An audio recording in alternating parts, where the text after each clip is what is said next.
Okay, जो next topic start कर रहे हैं अपना, इनडायरेक्ट टैक्स एंड सब्सिडीज, जो न्यूमेरिकल टर्म्स में भी यूज होते हैं। ठीक है, इनडायरेक्ट टैक्स और डायरेक्ट टैक्स, दो तरह के टैक्स होते हैं।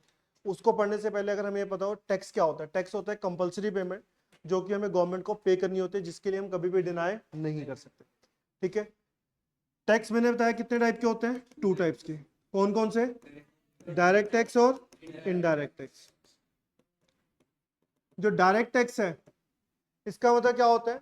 वो टैक्स जिसकी आप लायबिलिटी शिफ्ट नहीं कर सकते। ठीक है, हम सिंपल पॉइंट बोलते हैं, इंसिडेंस एंड लायबिलिटी टू पे टैक्स। जो इंसिडेंस एंड लायबिलिटी टू पे tax lies on same person, उसी पर्सन के ऊपर अप्लाई होगा। लाइक मेरी इनकम के ऊपर मैं ही टैक्स दूंगा, कोई और पे नहीं कर सकता, उसको हम क्या बोलते हैं? Direct tax. क्या बोलते हैं उसको हम? Direct tax. और इनडायरेक्ट टैक्स कौन सा होता है बेटा? जिसकी आप लायबिलिटी शिफ्ट कर सकते हो। इंसिडेंस एंड लायबिलिटी टू पे tax lies on different person. ठीक है, फॉर एग्जांपल लाइक जीएसटी, क्या बोल सकते हैं हम? जीएसटी लगता है मैन्युफैक्चरर के ऊपर, पे कौन करता है? कस्टमर। ठीक है, फॉर एग्जांपल लाइक बुक्स, आप जो बुक नोटबुक यूज कर रहे हो बेटा, उसके ऊपर जो टैक्स लगा वो किसके ऊपर लगा था? मैन्युफैक्चरर। बट पे कौन कर रहा है अल्टीमेटली? आप लोग पे। ठीक है, तो वो किस में आएगा? हमारा इनडायरेक्ट टैक्स में। समझ आ रहा पॉइंट है? अब हमने ये देखना इनडायरेक्ट टैक्स और मार्केट प्राइस के ऊपर क्या इफेक्ट आता है इनडायरेक्ट टैक्स का। अगर मैं कहता हूं 100 रुपीज की कोई चीज मैं प्रोड्यूस कर रहा हूं, गवर्नमेंट उसके ऊपर 10 रुपीज टैक्स ले रही है। कितना टैक्स ले रही है? 10। तो मार्केट प्राइस कितना हो गया? 110। कितना हो गया? 110। That is known as indirect tax का इंपैक्ट ऑन मार्केट प्राइस। क्या हो? अगर मैं कहता हूं 100 की चीज है, अब 20 रुपए का गवर्नमेंट टैक्स ले रही है, तो मार्केट प्राइस कितना हो गया? 120। कितने का हो गया? 120। तो ये क्या शो कर रहा है कि अगर इनडायरेक्ट टैक्स ज्यादा हुआ तो मार्केट प्राइस क्या हो जाएगा? ज्यादा। समझ आ रहा है पॉइंट? और अगर इनडायरेक्ट टैक्स कम हुआ तो मार्केट प्राइस क्या हो जाएगी? कम। तो क्या रिलेशन होगा दोनों के पीछे? पॉजिटिव। क्या रिलेशन होगा? पॉजिटिव। दोनों के पीछे पॉजिटिव। समझ आ रहा पॉइंट है? कोई डाउट? नेक्स्ट पॉइंट आता है बेटा सब्सिडीज। सब्सिडी क्या होती है? सब्सिडी होता है कंसेशन। क्या होता है? कंसेशन, या फिर कोई छूट जो कि गवर्नमेंट दे रही है आपको, जिससे आपको इंकरेजमेंट मिलते है कि आप उस चीज की प्रोडक्शन कर सकते हो। For example government employment subsidy दे सकती है, गवर्नमेंट आपको प्रोडक्शन सब्सिडी दे सकती है। ठीक है, तो different different types. Export subsidy होती है कि आप एक्सपोर्ट कर रहे हो तो गवर्नमेंट कहती है कोई नहीं, हम आपको एक्सपोर्ट सब्सिडी देने के लिए भी तैयार है। क्लियर? वो सारा किस में आएगा? हमारा सब्सिडीज में आ जाएगा। तो सब्सिडी एक कंसेशन है जो कि गवर्नमेंट आपको इंकरेज करने के लिए देगी। अब उसका मार्केट प्राइस के ऊपर क्या इंपैक्ट होगा? अगर लेटर से आपने 100 की चीज बनाई, मैंने कहा सब्सिडी क्या हो रही है? मार्केट प्राइस जिससे कम होगा, खर्चे कम कर रही है, तो गवर्नमेंट कहती है 10 रुपए की सब्सिडी, तो मार्केट प्राइस कितना हो गया? 90। समझ आया पॉइंट? 100 की चीज है, गवर्नमेंट की होती है 20 की सब्सिडी, कितना होगा मार्केट प्राइस? 80। समझ आ गया? सो अगर सब्सिडी इंक्रीज हुई तो मार्केट प्राइस क्या हुआ? डिक्रीज। और अगर सब्सिडी डिक्रीज हुई तो मार्केट प्राइस क्या हो जाएगा? इंक्रीज। तो क्या रिलेशन हो रहा है? नेगेटिव। क्या रिलेशन है? नेगेटिव। समझ आया पॉइंट? कोई डाउट? फिर पॉइंट आता है बेटा NIT, नेट इनडायरेक्ट टैक्स। देखो सिंपल सा पॉइंट है, एक चीज जो इनडायरेक्ट टैक्स है मुझे गवर्नमेंट को पे करनी है, दूसरी चीज जो सब्सिडी है गवर्नमेंट से मुझे रिसीव करनी है। ठीक है, एक पैसा देना है और एक हाथ से पैसा लेना है। इससे अच्छा हम क्या करें? नेट अमाउंट कर ले दोनों की। इनडायरेक्ट टैक्स में से सब्सिडी माइनस कर दें, जो भी नेट अमाउंट आएगी उसी का कंसीडर कर लेंगे हम। लाइक 1000 रुपीज देने, 700 लेने हैं, तो एक काम हो सकता है, पहले 1000 दूं 700 लूं, दूसरा ऑप्शन क्या होगा? 300 ले लूं और 300 पे कर दूंगा। क्लियर है? तो वो जो 300 मैं कर रहा हूं that is known as net indirect tax. क्या बोलते हैं उसको हम? Net indirect tax. समझ आ रहा है पॉइंट? अब ये आ गया मेरा नेट इनडायरेक्ट टैक्स। इसके दो जगह पर इफेक्ट आता है, मार्केट प्राइस और फैक्टर कॉस्ट। किस किस पर इफेक्ट आएगा? मार्केट प्राइस और फैक्टर कॉस्ट।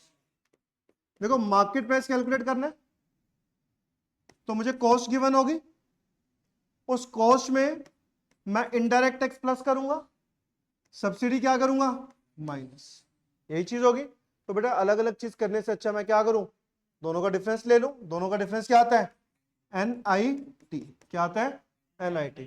तो फैक्टर कॉस्ट में NIT प्लस किया तो क्या आ जाएगा, मार्केट प्राइस, क्या आ जाएगा, मार्केट प्राइस। और अगर मुझे फैक्टर कॉस्ट कैलकुलेट करना है तो मार्केट प्राइस में से क्या माइनस करूं, NIT, तो क्या आ जाएगा, फैक्टर। कोई डाउट यहां तक, पक्का। अब एक एग्जांपल से देखते हैं। मान के चलो इनडायरेक्ट टैक्स है आपका 1000, कितने का है, 1000, सब्सिडी कितनी है 800, तो NIT क्या आएगा 200, that is a positive. Assume करके चलते हैं कि फैक्टर कॉस्ट कितना है 4000, कितना है 4000, तो 4000 में NIT प्लस किया तो क्या आ जाएगा, मार्केट प्राइस आ जाएगा 4200। नेक्स्ट केस लेकर चलते हो, IT और सब्सिडी क्या है, इक्वल, दोनों 1000 है, तो NIT कितना आ जाएगा, जीरो, NIT कितना आ रहा है, जीरो। अब अगर एज्यूम करें फैक्टर कॉस्ट अभी 4000 है तो मार्केट प्राइस भी कितना होगा 4000, रीजन क्योंकि NIT क्या था, जीरो। अब मैं कह रहा हूं IT 1000 है, सब्सिडी कितनी है 12, तो NIT कितना होगा -200, फैक्टर कॉस्ट अभी भी कितनी है 4000, तो 4000 - 200 कितना होगा 38 में। समझ आया पॉइंट। अब मैं आपसे एक क्वेश्चन पूछता हूं, MP and sorry market price and factor cost can never be equal, true और फॉल्स।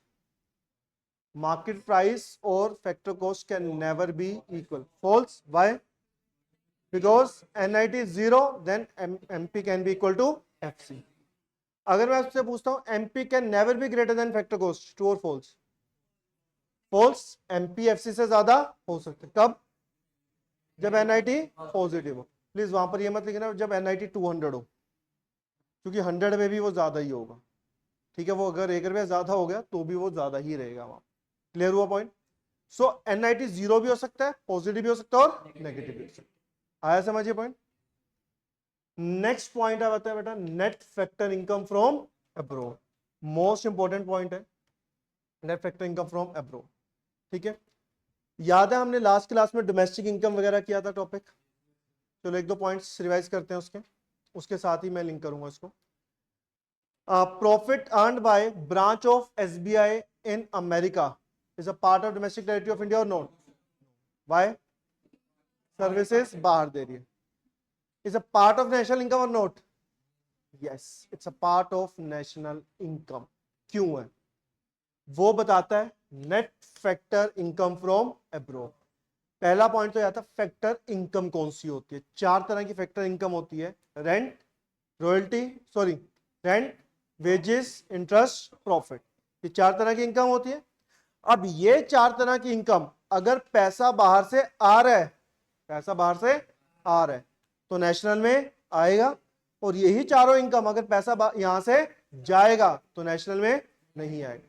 अब प्रॉफिट किसने अर्न किया था, SBI ने, ब्रांच कहां होगी, अमेरिका में थी, कोई प्रॉब्लम नहीं है, बैंक किसका है, इंडिया का, तो प्रॉफिट लेकर आएगा तो नेशनल में आएगा। समझ आया पॉइंट। अच्छा जी, अब next point, profit earned by foreign bank in India is a part of domestic income or not, yes it's a part of domestic income, it's a part of national income or not, no, why, क्योंकि पैसा जा रहा है। समझ आ रहा है point. अच्छा जी, Indian working in Pakistan embassy in India and earning a salary is a part of domestic income or not? No, it's not a part of domestic income. It's a part of national income or not? Yes, it's a part of national income. क्योंकि no doubt foreign embassy ने India को salary दी है, India के परसों, तो पैसा आ रहा है, आएगा तो नेशनल में आएगा। समझ आ रहा है पॉइंट ये। Same American working in Indian embassy in India, oh sorry, in America is a part of domestic territory of India or not? Yes, it's a part of domestic territory of India. It's a part of national income or not? No. Reason पैसा जा रहा है, हम बाहर पे कर रहे हैं। समझ आया। सो अगर फैक्टर इनकम फ्रॉम अब्रॉड है, पैसा आ रहा है तो इंक्लूड होगा, अगर फैक्टर इनकम टू अब्रॉड है तो पैसा जा रहा है तो इंक्लूड नहीं होगा। और इन दोनों का डिफरेंस क्या आ जाएगा, net factor income from abroad. एक जगह आई लिखा है, एक जगह वाई लिखा है, मैंने और लिखा हुआ है, क्योंकि कुछ बुक्स वैसे तो आई से डिनोट करते हैं, बट कुछ बुक्स में जैसे किन्हीं के पास पुरानी बुक्स होंगी तो उसमें वाई भी लिखा होगा, तो कंफ्यूज मत होना। अब आता है बेटा हमारा पॉइंट कंपोनेंट। कई बार ना क्वेश्चन आता है 3 मार्क में, कंपोनेंट्स ऑफ एनएफआई, बच्चे गलत कर देते हैं। कंपोनेंट ये 3 होते हैं, net compensation of employ abroad, net income from property and entrepreneurship abroad, and net retained earning of resident company abroad. ये 3 क्या होते हैं, इसके कंपोनेंट होते हैं। तो कुछ अलग नहीं है। Net compensation of employ, compensation क्या होती है, सैलरी वेजेस।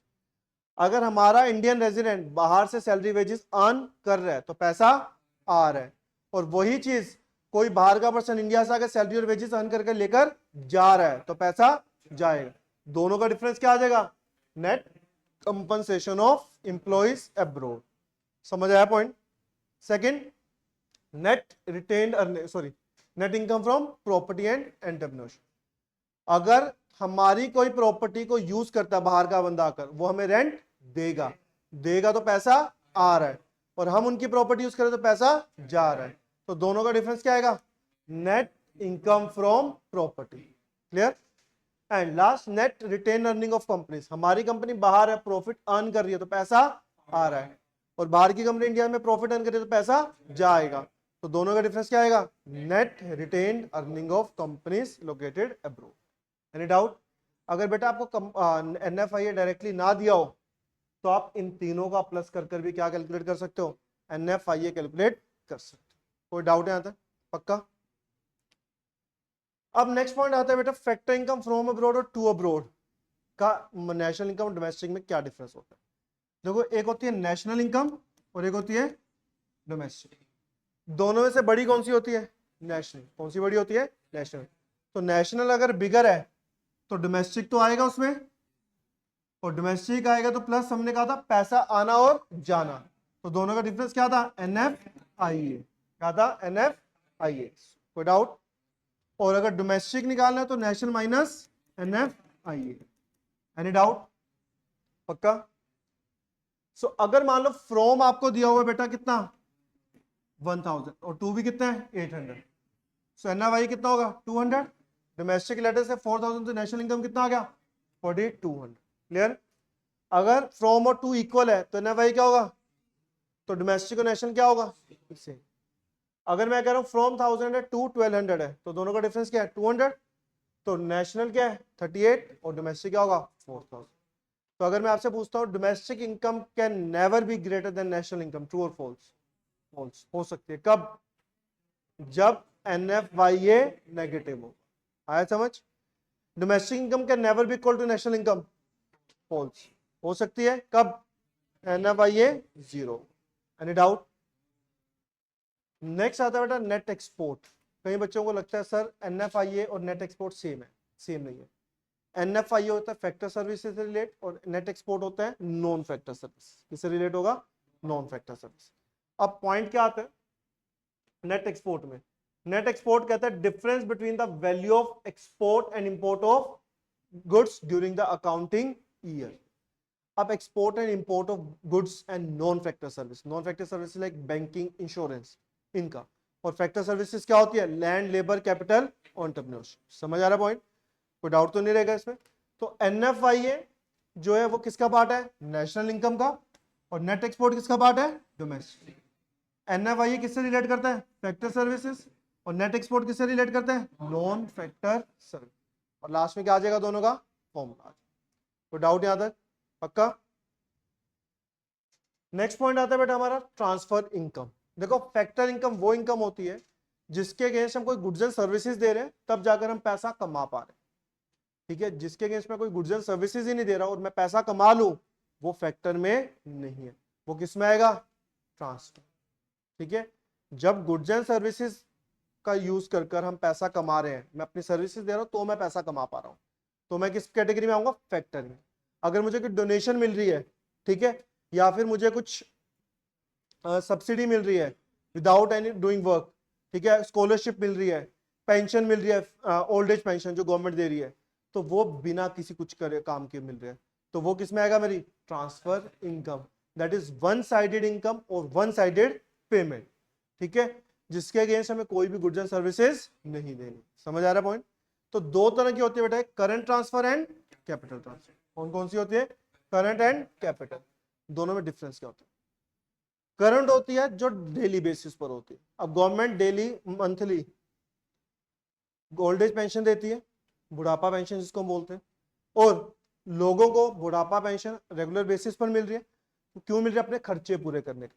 तो गवर्नमेंट खर्च अपने रेगुलर इनकम में से पे करेगी और जिसको मिल रही है उसकी रेगुलर इनकम में ही ऐड होगी। समझ आया पॉइंट? और कैपिटल ट्रांसफर कौन सी होती है? जो वंस इन अ वाइल होती है। लाइक गवर्नमेंट ने अर्थक्वेक से रिलेटेड डोनेशन दी, क्या हर साल दे रही है? हर महीने दे रही है? नहीं, वो वंस इन अ वाइल है कि कभी कभार होगी, जब हुआ तो दिया, नहीं तो नहीं दिया। समझ आया पॉइंट?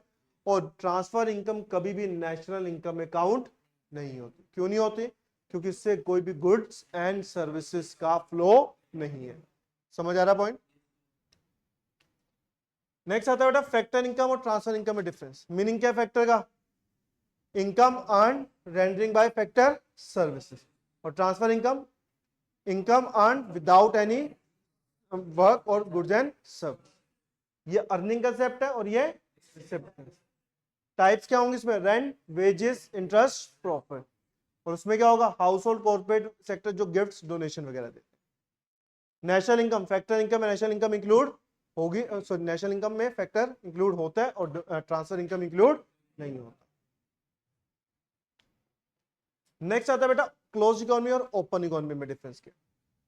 देखो क्लोज इकोनॉमी कौन सी होती है? वो इकोनॉमी जिसका कोई भी इकोनॉमिक रिलेशन दूसरी कंट्री के साथ नहीं होता।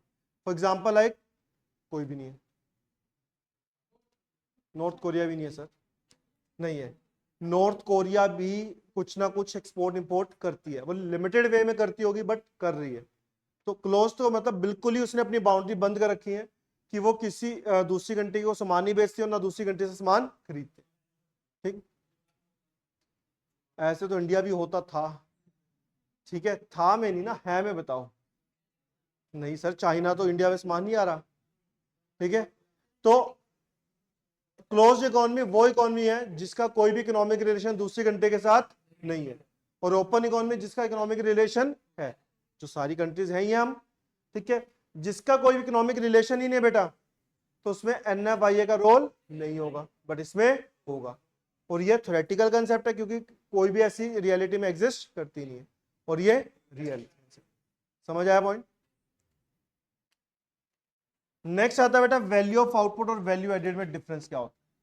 देखो वैल्यू ऑफ आउटपुट कहते हैं जितने भी गुड्स एंड सर्विसेज आप प्रोड्यूस करोगे। क्या कह रही है? जितने भी गुड्स एंड सर्विसेज आप प्रोड्यूस कर रहे हो, वो गुड्स एंड सर्विसेज फाइनल भी हो सकते हैं एंड इंटरमीडिएट भी हो सकते हैं। ठीक है, फाइनल भी हो सकते हैं और इंटरमीडिएट। तो उनकी वैल्यू अगर काउंट करें तो क्या बनेगी? Value of out. क्या बनेगा? Value of output. समझ आया पॉइंट? और वैल्यू एडेड कहता नहीं, जो भी आपने प्रोड्यूस किया उसमें से कितना आपने इंटरमीडिएट गुड्स यूज किए। फॉर एग्जांपल याद है हमने कॉटन यान वाला एग्जांपल लिया था। अब यान वाले ने 1500 की प्रोडक्शन की थी, बट उसमें से 1000 क्या थी उसकी? कॉटन। तो उसने एक्चुअल में कितना ऐड किया था? 500।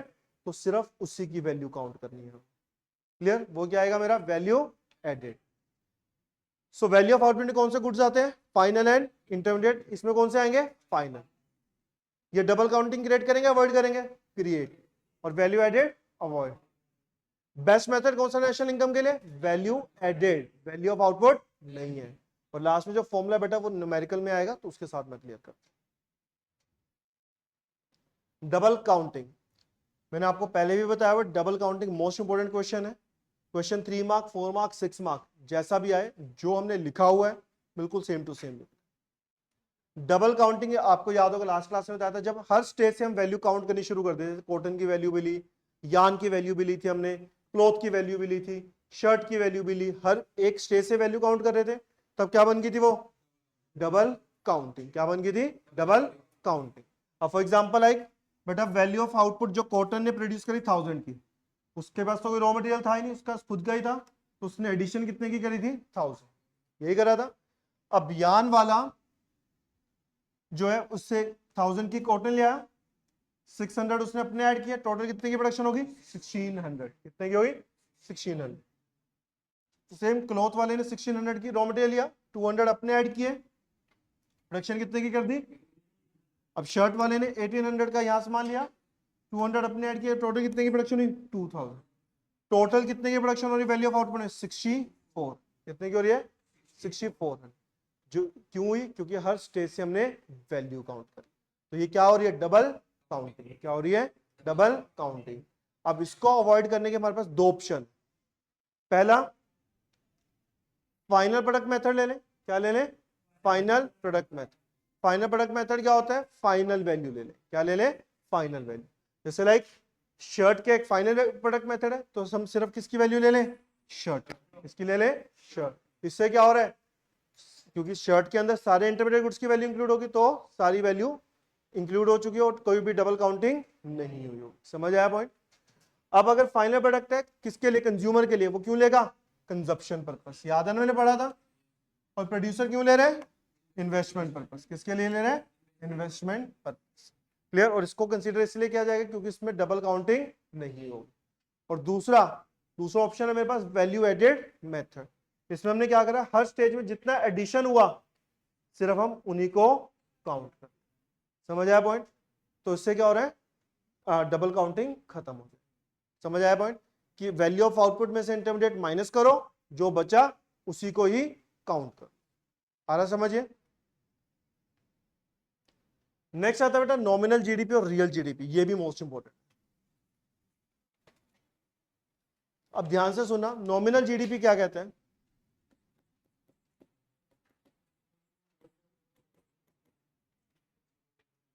नॉमिनल जीडीपी कहता है आपने करंट ईयर प्राइस और करंट ईयर क्वांटिटी को कंसीडर करना है। लाइक 2024 मैं कहता हूं इसमें करंट ईयर प्राइस चल रहा है आपका, इसको हम P1 से डिनोट करते हैं करंट ईयर प्राइस, और Q1 को करंट क्वांटिटी। 10 प्राइस, क्वांटिटी 100, तो कितने की प्रोडक्शन हो रही है, 1000। कितने की हो रही है, 1000। और कहते हैं अगर 2023 के साथ कंपेयर कर लो इस वैल्यू को, इंक्रीज हुआ तो हमने इंक्रीज किया, नहीं हुआ तो हमने इंक्रीज नहीं। कैसे, इसके प्रीवियस प्राइस को P, प्रीवियस क्वांटिटी को Q। लाइक प्राइस 8 था, क्वांटिटी 100, कितने की प्रोडक्शन हुई। देखने में तो ऐसा लग रहा है 200 रुपए से बड़े हम, बट ये इंक्रीज होना इंक्रीज नहीं था। क्यों नहीं था, क्योंकि क्वांटिटी क्या थी, सेम। इंक्रीज क्या हुआ, सिर्फ प्राइस। तो प्राइस के इंक्रीज होने से तो इन्फ्लेशन होती है, ग्रोथ तो हुई नहीं है। बट इसका मतलब हमें एग्जैक्टली पता नहीं चला, क्योंकि हम यहां पर ये थोड़ी ना देखेंगे, हम तो सिर्फ क्या देखेंगे, 800 और 1000। तो ये बेस्ट मेथड नहीं था। तो बेस्ट मेथड कैसे निकला, रियल जीडीपी कहता है आप करंट ईयर की क्वांटिटी लो, प्रीवियस ईयर का प्राइस लो, दोनों का मल्टीप्लाई करो और कंपेयर करो प्रीवियस ईयर के साथ। अगर आपको इंक्रीज या डिक्रीज हुआ है, चेंज हुआ है, तो इसका मतलब चेंज आया है। नहीं चेंज हुआ तो इसका मतलब कोई चेंज नहीं आया। तो बेस्ट मेथड कौन सा हुआ, रियल जीडीपी। कौन सा हुआ, रियल जीडीपी। समझ आया पॉइंट। तो ये कैलकुलेट करता है final goods and services at a current price. किस पर कैलकुलेट कर रहा है, करंट। और ये किस पर कैलकुलेट करेगा, बेस प्राइस। ये जीडीपी एट करंट प्राइस और ये जीडीपी एट बेस प्राइस। इसमें जो भी चेंज आएगा बेटा करंट में, प्राइस की वजह से भी आ सकता है और क्वांटिटी की वजह से भी आ सकता है। बट रियल जीडीपी में प्राइस तो चेंज हो ही नहीं सकता, प्रीवियस ईयर प्राइस तो चेंज नहीं हो सकता, तो चेंज क्या होगा, क्वांटिटी। तो जो भी चेंज आएगा वो क्वांटिटी की वजह से आएगा। समझ आ रहा है पॉइंट। बेस्ट मेथड कौन सा है, रियल जीडीपी, नॉमिनल नहीं। और अगर नॉमिनल निकालना है, Q1 इंटू P1 और ये Q1 इंटू P0। कोई डाउट, पक्का। फिर एक आता है आपको बेटा जीडीपी डिफ्लेटर, या फिर आप इसको बोल सकते हो प्राइस इंडेक्स। क्या बोल सकते हैं इसको, प्राइस इंडेक्स। फॉर्मूला होता है नॉमिनल ओवर रियल इंटू 100। इसमें कुछ नहीं है बेटा, आपको तीन चीजें, दो चीजें गिवन होंगी, तीसरी चीज कैलकुलेट करनी है। लाइक आपको क्वेश्चन में लिखा हुआ है नॉमिनल जीडीपी 1200 है, रियल जीडीपी कितनी है, sorry price index 120, real GDP calculate करना है। हो जाएगा कैलकुलेट। जीडीपी डिफ्लेटर दिया हुआ मुझे 120, नॉमिनल 1200, रियल जीडीपी इंटू 100, तो real GDP equal to 1200 over 120 into, अच्छा बेस 100 के साथ नहीं, ठीक है। तो रियल जीडीपी कितना आ गया हमारा 1000, कितना आ गया 1000, ऐसे भी। बेस 100 का मतलब है कि इंटू 100 होगा यहाँ पर, ठीक है। कोई डाउट, नहीं नहीं, बेस 100 ही होगा इसमें। नेक्स्ट पॉइंट आता है बेटा, ये भी इंपॉर्टेंट क्वेश्चन है, limitation of GDP and welfare.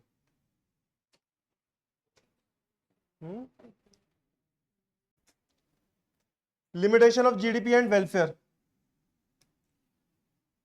Important question है, या तो पूरा का पूरा क्वेश्चन इंपॉर्टेंट है या फिर सिर्फ इसका ये पॉइंट एक्सटर्नलिटीज, ये मोस्ट इंपॉर्टेंट क्वेश्चन। ठीक है, क्वेश्चन नंबर जो पॉइंट क्वेश्चन 3 मार्क्स में या 4 मार्क्स में एक्सटर्नलिटी का पॉइंट आ सकता है। जीडीपी और वेलफेयर की लिमिटेशन में क्या कहा जाता है, पहले तो हमें जीडीपी तो पता चल गया, वेलफेयर एक बार मैं बता देता हूं क्या होता है, उसके बाद हम जीडीपी और वेलफेयर वाला क्वेश्चन कवर करते हैं। रिलेशन हो कुछ भी हो, सेम ही पॉइंट होता है। वेलफेयर कहता है कि किसी का वेलबींग करना, किसी के लिए अच्छा करना। तो दो तरह के होते हैं, एक होता है इकोनॉमिक और एक होता है नॉन इकोनॉमिक। इकोनॉमिक मतलब पैसे के थ्रू, नॉन इकोनॉमिक होता है किसी के लिए वैसे ग्रेचुइटस एक्ट करना वहां पर। तो पॉइंट आता है first distribution of income. But इससे पहले हमें यह पता होना चाहिए कहना क्या चाहते हैं। ये कहते हैं कि अगर जीडीपी इंक्रीज हो रहा है या डिक्रीज हो रहा है तो उस टाइम पर वेलफेयर पर क्या इफेक्ट आ रहा है, क्या उनके बीच में जीडीपी और वेलफेयर के बीच में पॉजिटिव रिलेशन है या दोनों के बीच में नेगेटिव रिलेशन। हमें यह चीज कंफर्म करनी है। आप कहते हैं अगर डिस्ट्रीब्यूशन ऑफ इनकम की बात करें, लेटर से जीडीपी तो इंक्रीज हो रही है बट उससे अनइक्वल डिस्ट्रीब्यूशन हो रही है इनकम की। डिस्ट्रीब्यूशन की क्या हो रही है, अनइक्वल। इससे क्या हो रहा है, रिच रिच होता जा रहा है और पुअर पुअर, तो उससे वेलफेयर तो हो नहीं रहा, तो वेलफेयर क्या हो गया, डाउन। समझ आया पॉइंट। अगर मैं कहता हूं जीडीपी इंक्रीज हो रही है बट उससे इक्वल डिस्ट्रीब्यूशन भी हो रही है, रिच और पुअर के बाद ऑलमोस्ट इक्वल पैसा आ रहा है, तो वेलफेयर भी क्या हो रहा है, इंक्रीज, तो पॉजिटिव रिलेशन हो गया। तो वो डिपेंड करता है situation to situation. Second, composition of good. मैं कहता हूं जीडीपी इंक्रीज हो रही है because of the production of harmful goods like liquor, cigarette, ठीक है, ओपियम, इन चीजों की वजह से। कैसे वेलफेयर होगा, नहीं, वेलफेयर नहीं। ऑन द अदर हैंड मैं कहता हूं जीडीपी इंक्रीज हो रही है because of the production of rice, wheat, consumer goods, तो क्या वेलफेयर होगा, यस, वेलफेयर होगा। थर्ड पॉइंट है बेटा पॉपुलेशन। मैं कहता हूं पॉपुलेशन 10% से इंक्रीज होती है हर साल, प्रोडक्शन 15% से, ठीक है, पर पर्सन अवेलेबिलिटी ऑफ गुड्स है, उसके बाद भी हमारे पास इतना अवेलेबल हम उसको एक्सपोर्ट कर सकते हैं, तो जीडीपी बढ़ रही है, वेलफेयर भी हो रहा है। अदर हैंड मैं ये कहता हूं 15% से पॉपुलेशन, 10% से जीडीपी, क्या वेलफेयर होगा, तो वेलफेयर नहीं होगा। समझ आया पॉइंट। Next, externality. एक्सटर्नलिटी क्या होती है, जब जीडीपी पर इफेक्ट नहीं आएगा बट वेलफेयर पर इफेक्ट आएगा। ठीक है, फॉर एग्जांपल एक पोल्यूशन, उससे जीडीपी पर तो कोई इफेक्ट नहीं होगा बट वेलफेयर पर इफेक्ट आता है। तो उसमें दो तरह के वेलफेयर सॉरी एक्सटर्नलिटी बतानी है एग्जांपल के साथ, positive and negative. Positive externality के एग्जांपल डाल सकते हो आप, जैसे घर के सामने पार्क है, उसको मेंटेन कर रहे हैं, तो वो किस में आएगा हमारा, पॉजिटिव। और नेगेटिव, उसी पार्क को हम क्या कर रहे हैं, पोल्यूट कर रहे हैं। ठीक है, पेड़ काट रहे हैं, झूले तोड़ रहे हैं वहां पर, कूड़ा घेर देते हैं वहां पर, तो वो सारा किस में आएगा, मेरा नेगेटिव एक्शन। समझ आया पॉइंट। लास्ट पॉइंट आता है बेटा इसमें non monetary exchange. Non monetary exchange का मतलब क्या होता है, जब गुड्स के अगेंस्ट गुड्स एक्सचेंज, मतलब बार्टर सिस्टम। तो इसमें क्या हो रहा है, जीडीपी अंडर वैल्यू रह सकती है। जीडीपी क्या रह सकती है, अंडर वैल्यू। समझ आया पॉइंट, कोई डाउट तो नहीं इसमें। अब हमारे स्टार्ट होते हैं बेटा न्यूमेरिकल पार्ट, वो थोड़ा सा ध्यान से देखना न्यूमेरिकल पार्ट कैसे होगा। 3 मेथड है, इनकम, वैल्यू एडेड, एक्सपेंडिचर। हर मेथड का एक एक क्वेश्चन मैंने रखा हुआ है, एक एक क्वेश्चन मैं करवाऊंगा ताकि तुम्हें क्लियर भी हो जाएगी चीजें। बेटा इतना सब कुछ सीखने से पहले 40-50 फॉर्मूले होंगे, जीडीपी एट एमपी से जीएनपी एट एमपी निकालो, जीएनपी एट एफसी निकालो, एनएनपी एट एमपी निकालो, एनएनपी एट एफसी निकालो, फिर जीएनपी एट एमपी से ये निकालो वो निकालो। तो यार काफी सारी चीजें होंगी, मैं सारी चीजें तो नहीं याद कर सकता। तो मैं क्या करूंगा, मैं 6 पॉइंट्स बताऊंगा, उनके आगे 3 पॉइंट्स हैं, 9 पॉइंट्स टोटल, वो 9 पॉइंट्स पढ़ लो, सारे जितने भी मेथड्स है कवर हो जाएंगे आराम से। एक होता है ग्रोस, क्या होता है, उसी का छोटा भाई है नेट। ठीक है जी। एक होता है नेशनल, छोटा भाई कौन है इसका, डोमेस्टिक। फिर एक है मार्केट प्राइस, छोटा भाई कौन है इसका, फैक्टर। क्लियर। ये तीनों है बिगर टर्म, कौन सी है, बिगर टर्म, और ये स्मॉलर टर्म। ठीक है जी, बिगर टर्म एंड स्मॉलर टर्म। अब ध्यान से सुनना, मान लो मुझे किसी का 1000 रुपीज पे करना है और मेरे पास 700 है, तो मुझे बिगर अमाउंट पे करनी है और मेरे पास है क्या उनसे स्मॉलर अमाउंट। स्मॉल से बिग पर जाने के लिए क्या करना पड़ेगा, प्लस। क्या करना पड़ेगा, प्लस। किस चीज का प्लस, पैसे का। 300 रुपए का प्लस करना पड़ेगा।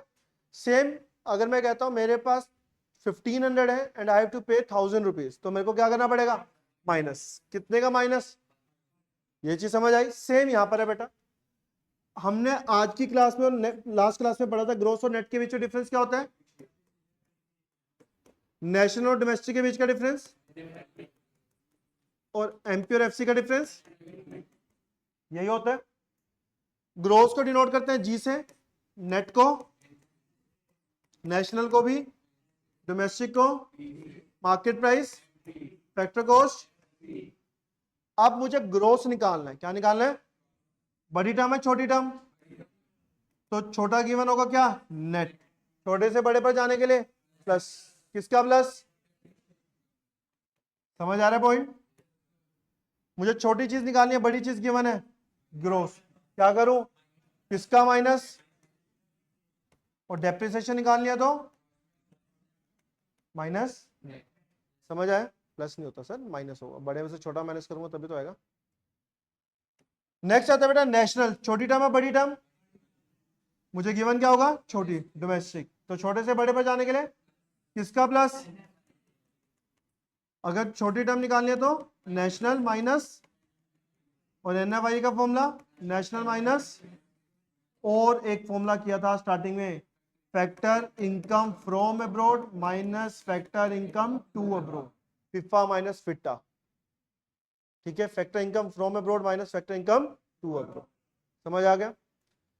एंड लास्ट मार्केट प्राइस, छोटी टर्म है बड़ी टर्म, छोटा गिवन होगा फैक्टर कॉस्ट, छोटे से बड़े पर जाने के किसका प्लस, एफसी छोटी टर्म है बड़ी, बड़ी गिवन है माइनस एनआईटी, एनआईटी क्या है, एमपी माइनस एफसी, और इनडायरेक्ट टैक्स माइनस सब्सिडीज।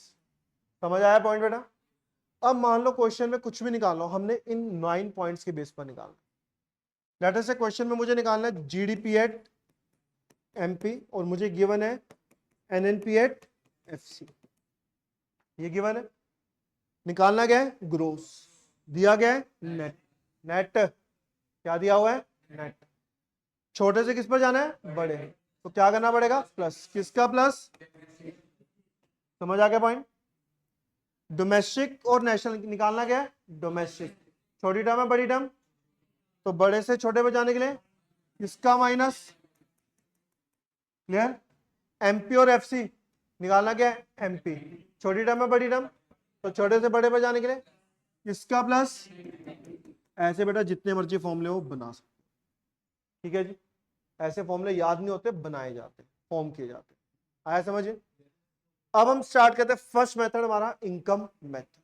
कौन सा मेथड है, इनकम मेथड। इनकम मेथड क्या होता है, इनकम मेथड में जितने भी पैसा आ रहा है कमा रहे हो उसके थ्रू करना, खर्चे नहीं लेने, पैसा इनकम अर्न करने वाली। तो हमारे पास कोई भी मेथड का नाम ना लिखा हो कि इनकम मेथड निकालने, वैल्यू एडिड से निकालना, एक्सपेंडिचर से निकालने, आपने देखनी है इंफॉर्मेशन किसकी ज्यादा की, जिसकी भी ज्यादा इंफॉर्मेशन दी होगी उसको उठा लें। लेट अस से इनकम मेथड की दी है, क्वेश्चन में कुछ भी निकालना हो, GDP at MP, NNP at FC, हमें नहीं फर्क पड़ता, हमें इनकम मेथड की इंफॉर्मेशन गिवन है। सबसे पहले हम कैलकुलेट करेंगे NDP at, that is known as domestic income. क्या बोलते हैं, डोमेस्टिक इनकम, ये निकाल। समझ आया। इसका फॉर्मूला क्या होता है, compensation of employ COE, operating surplus OS and mixed income, सबका प्लस क्या आ जाएगा, domestic income which is known as NDP at FC. समझ आ रहा है। अगर कंपनसेशन ऑफ एम्प्लॉय ना दिया हो तो क्या लिखा होगा, वेजेस और सैलरीज इन कैश और इन काइंड, जो भी सैलरी मिल रही है आपको एम्प्लॉयर से एम्प्लॉय को, और एम्प्लॉयर कंट्रीब्यूशन, किसका वर्ड लिखा हुआ है, एम्प्लॉयर, एम्प्लॉय लिखा हुआ इग्नोर करोगे, employer contribution in social security scheme, जो भी प्रोविडेंट फंड में आपका एम्प्लॉयर पैसे डाल रहा है, आप डाल रहे हो वो नहीं, आपका एम्प्लॉयर डाल रहा है, ठीक है। प्रोविडेंट फंड में, ग्रेचुटी में, उन सब का प्लस क्या आ जाएगा, कंपनसेशन ऑफ एम्प्लॉय। अगर आपको कंपनसेशन ऑफ एम्प्लॉय भी दिया है और इनमें से कोई भी चीज गिवन है तो इनको इग्नोर करके सिर्फ कंपनसेशन ऑफ एम्प्लॉय। समझ आया पॉइंट? सेकंड ऑपरेटिंग सरप्लस क्या है? Rent, royalty, interest, profit. चारों चीजें गिवन है, ऑपरेटिंग सरप्लस भी गिवन है, तो ऑपरेटिंग लेंगे, उनको इग्नोर कर। अगर प्रॉफिट ना दिया हो तो उसका फॉर्मूला होता है अनडिस्ट्रीब्यूटेड प्रॉफिट, कॉर्पोरेट टैक्स और डिविडेंड। अनडिस्ट्रीब्यूटेड प्रॉफिट को सेविंग्स भी लिख सकते हैं।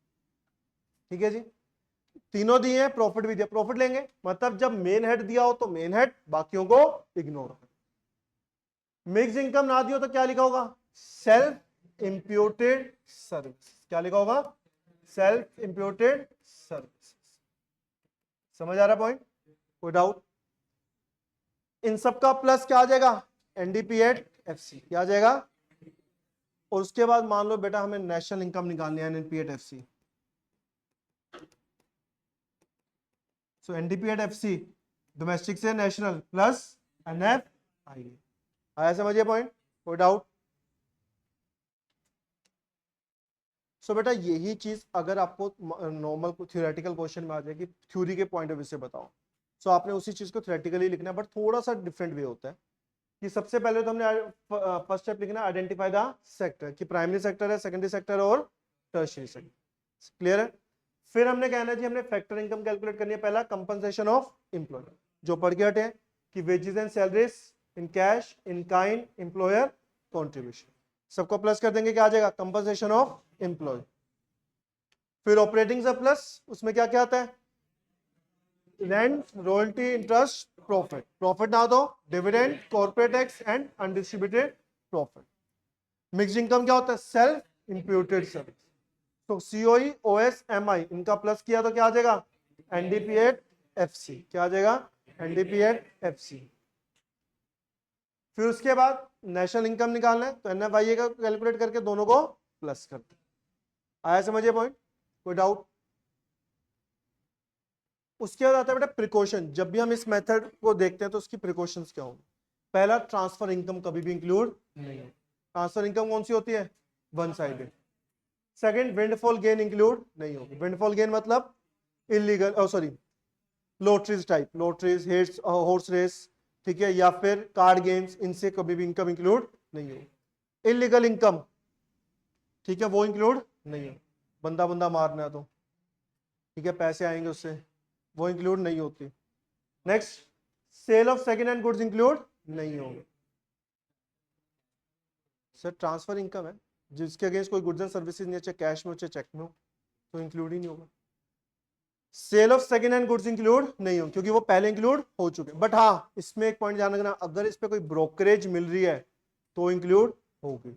ब्रोकरेज कमीशन इंक्लूड होती है, sale of second hand goods include नहीं हो। एंड लास्ट, शेयर्स की सेल परचेज भी, शेयर्स की सेल भी इंक्लूड नहीं हो क्योंकि just a paper claim, not any addition in the economy. समझ आया पॉइंट? अब आते हैं इसके न्यूमेरिकल पर।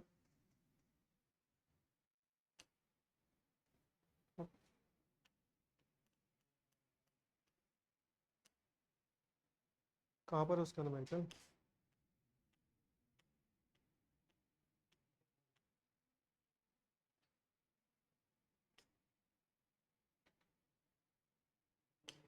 नहीं नहीं डाला ही नहीं, उसमें था तो।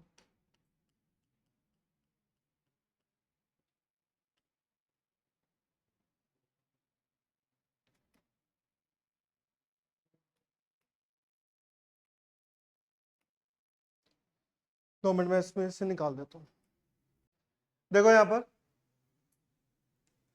पॉइंट आता है, क्वेश्चन इस तरह से दिया होगा, जरूरी नहीं है कि सारी इंफॉर्मेशन गिवन होगी या सारी इंफॉर्मेशन यूज होने वाली होगी, कुछ इंफॉर्मेशन इग्नोर करने वाली भी होगी। मुझे नहीं फर्क पड़ता क्वेश्चन में क्या कैलकुलेट करना है, मैंने इंफॉर्मेशन देखी, सबसे ज्यादा इंफॉर्मेशन किसकी दी हुई थी? इनकम है। तो सबसे पहला स्टेप क्या कैलकुलेट करूंगा? एनडीपीएट एफसी। फॉर्मूला क्या है इसका? सीओई ओएस प्लस एमआई, ये फॉर्मूला है। अब हमें compensation of employ directly given नहीं है, तो कंपनसेशन ऑफ एम्प्लॉय निकालना पड़ेगा। फॉर्मूला क्या होगा? वेजेस, सैलरीज इन कैश और in kind plus employer contribution. मैं शॉर्ट फॉर्म लिख रहा हूं बट पेपर में शॉर्ट फॉर्म नहीं हो। वेजेस सैलरीज कितने दिए हैं 600, एम्प्लॉयर कंट्रीब्यूशन नहीं है तो कितना आ गया, कोई डाउट है यहां तक? ऑपरेटिंग सरप्लस क्या फॉर्मूला है, rent royalty interest profit, but question में रेंट एंड इंटरेस्ट इकट्ठा दे दिया, कोई नहीं आप फॉर्मूले में भी इकट्ठा लिख दो, rent and interest plus royalty plus profit. So rent and interest कितना दिया हुआ बेटा 160, रॉयल्टी है नहीं, प्रॉफिट डायरेक्टली नहीं दिया, प्रॉफिट कैलकुलेट करना पड़ेगा। सो प्रॉफिट का फॉर्मूला क्या है, undistributed profit corporate tax plus dividend, यही होगा। अनडिस्ट्रीब्यूटेड प्रॉफिट कितना है 60, डिविडेंड कितना है 20 और कॉर्पोरेट टैक्स 40, कितना आ गया अभी 120। सो यहां पुट कर देंगे 120, कितना आ गया 280, ये आ गया 280। मिक्स इनकम 280, कितना आ गया 1160, एनडीपीएट एफसी आ गया। उसके बाद नेशनल इनकम एनएनपीएट एफसी, सो एनडीपीएट एफसी प्लस एनएफआईए, सो 1160 और net factor income from abroad दिया हुआ है -20, कितना आ गया 1140। आया समझिए, कोई डाउट पक्का?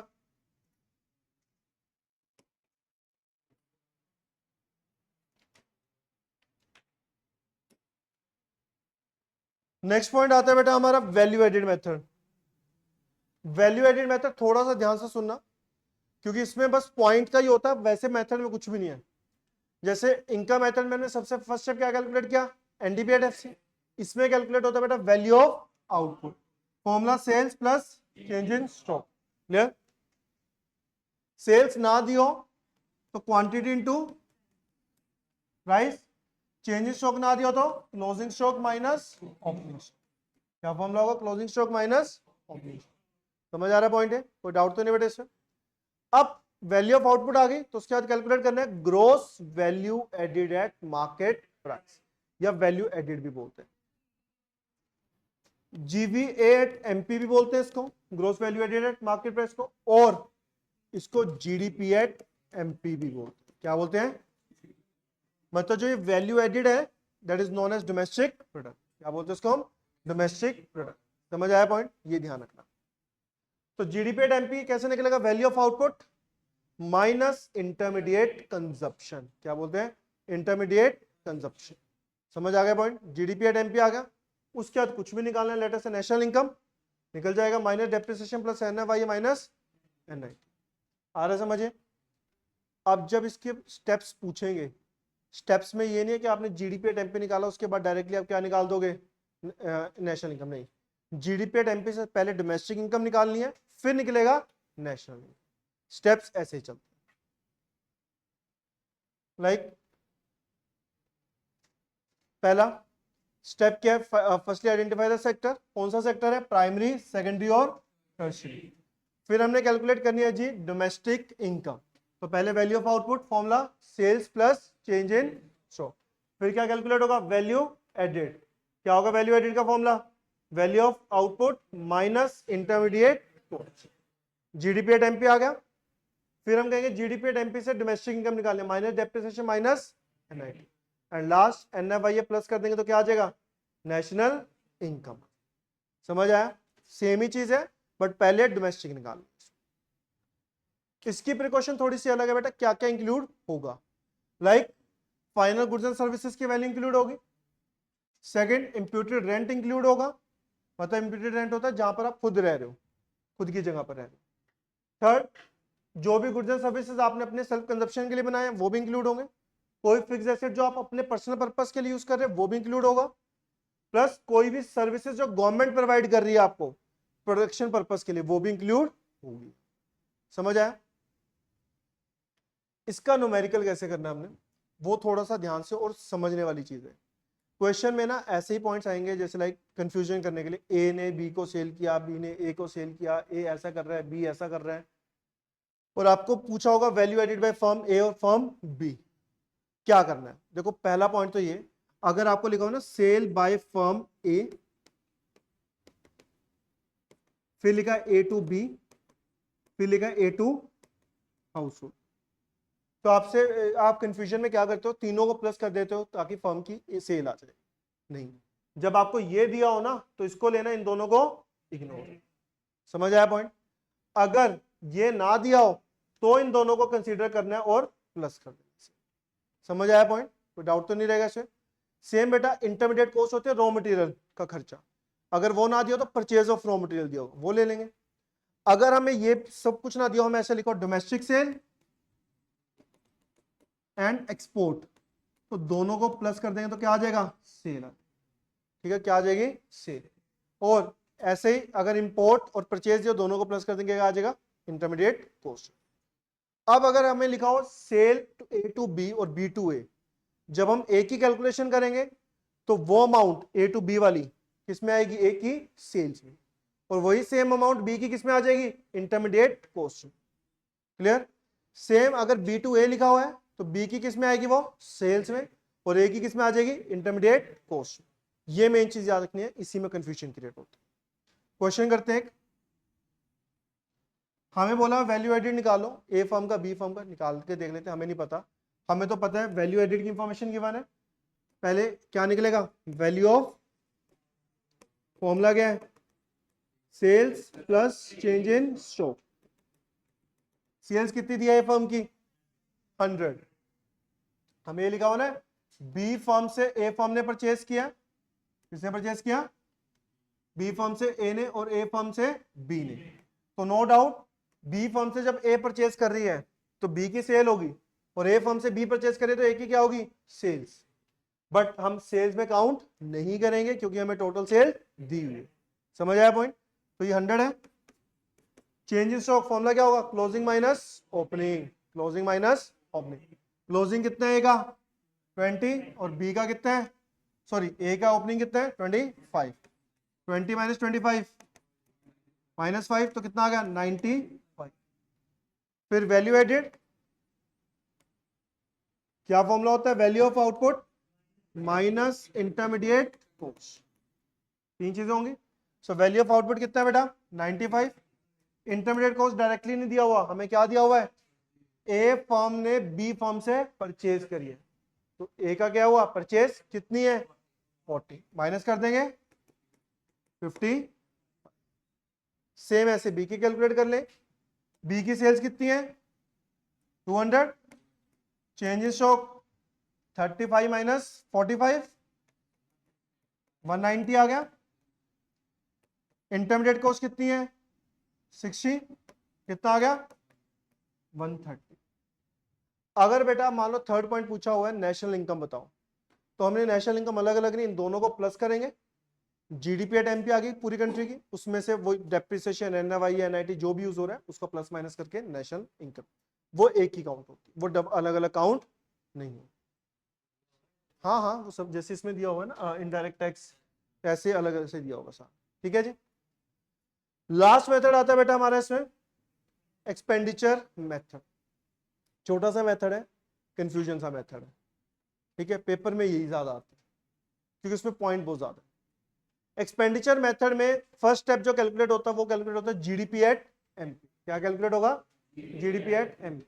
उसमें फर्स्ट जो स्टेप कैलकुलेट करना है बेटा हमने वो है प्राइवेट फाइनल कंजप्शन एक्सपेंड, मतलब हम लोग जो खर्चा कर रहे हैं, हाउस होल्ड पर्सनल जो हम लोग खर्चा कर रहे हैं वो क्या हमारा private final consumption expenditure.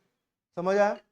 Second government expenditure, जो गवर्नमेंट खर्चा कर रही है गुड्स एंड सर्विसेज के ऊपर, पॉलिसीज बनाने में, लॉ एंड ऑर्डर मेंटेन करने में, जो वो खर्चा कर रहे हैं। Third net export, export minus import. Clear? बस सिर्फ आता है ये ग्रोस डोमेस्टिक कैपिटल फॉर्मेशन, ये वाला। ठीक है, ये ना दिया हो तो क्या लिखा होगा, देखो हमें क्या चाहिए, ग्रोस डोमेस्टिक कैपिटल मतलब प्रोड्यूसर कितनी इन्वेस्टमेंट कर रहा है, तो इसने सिर्फ फिक्स लिया है, तो फिक्स है तो हमें तो नॉर्मल ही चाहिए, तो उसमें प्लस क्या कर देंगे चेंज इन स्टॉक, वो तो निकालना आता है, क्लोजिंग माइनस। अगर ये ना दिया हो इसकी जगह क्या लिखा हो सकता है, नेट डोमेस्टिक कैपिटल, और इधर क्या चाहिए ग्रोस डोमेस्टिक, तो नेट और ग्रोस का डिफरेंस क्या होता है, तो डेप्रिसिएशन प्लस होगी। और अगर नेट के साथ फिक्स भी लिख दिया फिक्स में था तो चेंज इन स्टॉक, नेट है तो डेप्रिसिएशन। अगर ये कुछ भी ना दिया हो, gross business fixed investment, residential construction investment, inventory investment, public investment. समझ आया पॉइंट? इन चारों को प्लस कर देंगे तो भी क्या आ जाएगा मेरे पास, ग्रोस डोमेस्टिक कैपिटल फॉर्म, और इसको हम लिखते हैं ग्रोस इन्वेस्टमेंट। क्या लिखते हैं? Gross investment. समझ आया पॉइंट? ये मैंने एक असाइनमेंट दी हुई थी, क्वेश्चन नंबर 41 था उसका, जो मैंने इसमें भी रखा हुआ है, वो उसमें भी चेक करें। देखो यहाँ पर स्टेप्स क्या होंगे, स्टेप्स वही, पहले तो आइडेंटिफाई द सेक्टर, इसमें सेक्टर 4 है, house hold, government, producer and rest of the world. फिर प्राइवेट फाइनल कंजप्शन एक्सपेंडिचर आ जाएगा, उसमें कि जो हम लोग खर्चा करें प्रोड्यूस हाउस होल्ड, जो गुड्स एंड सर्विसेज लेने के लिए सर्विस सेक्टर में जो खर्चा करें हमारा। फिर आएगा बेटा हमारा ग्रोस डोमेस्टिक कैपिटल फॉर्मेशन, जो मैंने इन्वेस्टमेंट वाला क्वेश्चन करवाया था, सेम पॉइंट कोई। फिर आ जाता है हमारा गवर्नमेंट एक्सपेंडिचर, जो मिलिट्री बेसिस के लिए खर्चा कर रही है, एम्बेसीज की परचेज के लिए खर्चा कर रही है, वो सारे। फिर net export, export minus import, इन सबका प्लस क्या आ जाएगा, GDP at M. But directly national पे तो जा नहीं सकते, तो डेप्रिसिएशन और एनआईटी कैलकुलेट करके क्या निकाल लिया, एनडीपी एट एफसी, और लास्ट में एनएफआईए प्लस कर देंगे तो क्या आ जाएगा, नेशनल इनकम। फिर आता है बेटा इसकी प्रिकॉशन, जो हमने इनकम में पढ़ी थी उसकी उल्टी, ट्रांसफर इनकम थी तो यहां पर क्या आ जाएगा, ट्रांसफर पेमेंट। वहां पर सेल ऑफ फाइनेंशियल एसेट, तो यहां पर क्या आ जाएगा, purchase of financial asset. But इस पॉइंट को इंपॉर्टेंट मार्क करना, तो ये कहता है इंक्लूड होगा, अपने लिए जो भी प्रोड्यूस करोगे वो इंक्लूड। समझ आया पॉइंट?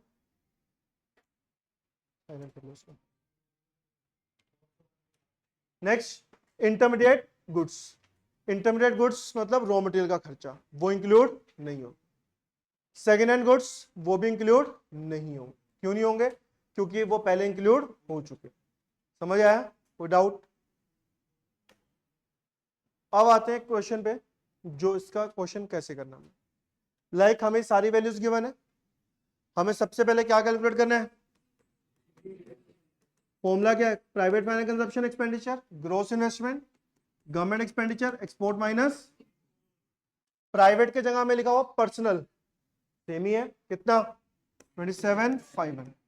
देखो ग्रोस इन्वेस्टमेंट है, gross domestic capital formation, directly नहीं दिया हुआ, क्या दिया है, फिक्स। फिक्स है तो नॉर्मल क्या प्लस करना पड़ेगा, चेंज इन स्टॉक, चेंज नहीं दिया, फॉल इन स्टॉक दिया है, फॉल मतलब माइनस हुआ है, डिक्रीज हुआ है, चेंज तो है बट डिक्रीज हुआ है, तो वैल्यू के आगे क्या लगाएंगे, माइनस। 2500 का ग्रोस डोमेस्टिक है, प्लस सॉरी माइनस कर देंगे उसमें 300, कितना आएगा 2200। क्लियर? गवर्नमेंट कितना दिया हुआ है, 3000। नेट एक्सपोर्ट हमें कितना दिया हुआ है, अलग अलग दिया हुआ है, एक्सपोर्ट एंड इंपोर्ट, इंपोर्ट है 500, एक्सपोर्ट है 450, तो 450 माइनस प्लस माइनस कर देंगे, तो ये आ रहा है मेरे पास 32,650, कितना आ रहा है, समझ आ गया? उसके बाद हमें क्या कैलकुलेट करना है, GNP at, so GDP at MP minus sorry plus NF 32650, net factor income from abroad कितना दिया बेटा, कितना आ गया 32,400। समझ आया पॉइंट? सेम ही चीज है। उसके बाद बेटा जो मैंने आपको बताया था ना, gross domestic fixed investment, residential investment, inventory investment, वो सेम। देखो ग्रोस इन्वेस्टमेंट नहीं दिया तो ये सारी चीजें दी हुई थी इसमें, ठीक है, तो इनको प्लस करके क्या आ जाएगा, ग्रोस इन्वेस्टमेंट, क्या आ जाएगा, समझ आया? अगर अभी हमने पढ़ा नेट एक्सपोर्ट, नेट एक्सपोर्ट की जगह लिखो नेट इंपोर्ट, तो वैल्यू के आगे माइनस लगा। अब एक चीज और,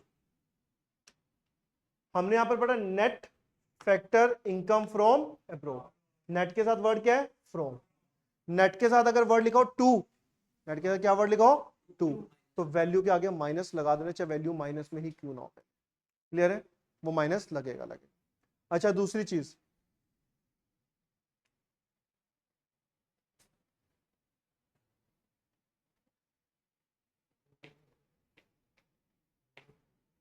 इस वाले पॉइंट में ये ध्यान रख लेना, कई बार डेप्रिसिएशन डायरेक्टली गिवन ना हो, इनकम मेथड या एक्सपेंडिचर कहीं से किसी भी मेथड में, तो आपको क्या दिया होगा, लेटर से ग्रॉस डोमेस्टिक कैपिटल फॉर्मेशन दिया हुआ है, क्या दिया हुआ है, ग्रॉस डोमेस्टिक कैपिटल फॉर्मेशन, और आपको ये दिया हुआ है, तो दोनों का प्लस इसमें से माइनस, तो क्या आ जाएगा, वो हिडन एडजस्टमेंट होती है।